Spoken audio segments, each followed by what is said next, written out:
प्राचीन काल में निषद देश में एक राजा राज्य करते थे। उनका नाम नल था। उनके भाई पुष्कर ने धूत में जब उन्हें पराजित कर दिया, तब नल अपनी भार्या दमयंती के साथ राज्य से बाहर चले गए। वे प्रतिदिन एक वन से दूसरे वन भ्रमण करते रहते थे तथा केवल जल ग्रहण करके अपना जीवन निर्वाह करते थे और जल शून्य भयंकर वनों में घूमते रहते थे।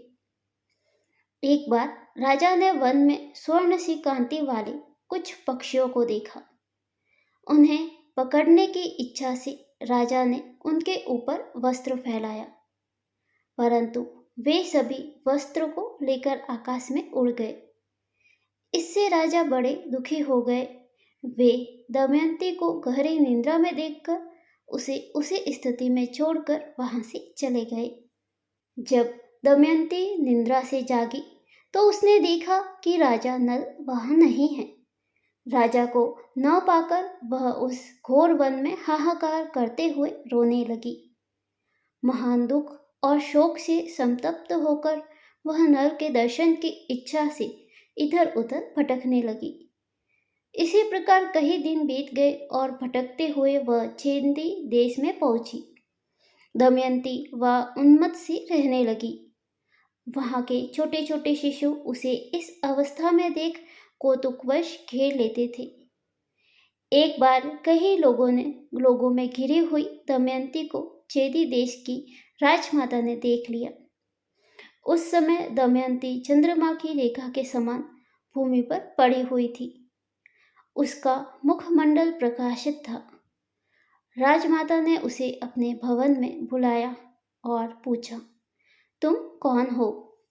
इस पर दमयंती ने लज्जित होते हुए कहा, मैं विवाहित स्त्री हूँ।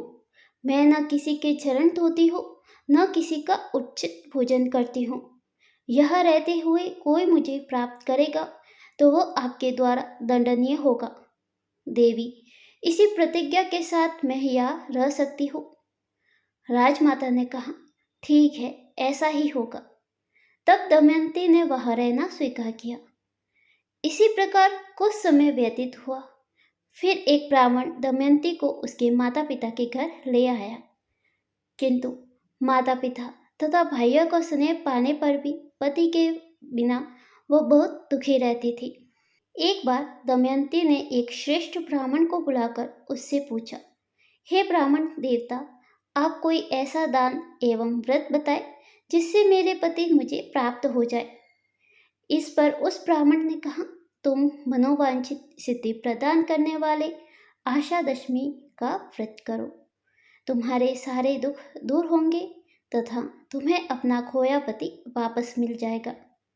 तब दमयंती ने आशा दशमी व्रत का अनुष्ठान किया और इस व्रत के प्रभाव से दमयंती ने अपने पति को पुनः प्राप्त किया।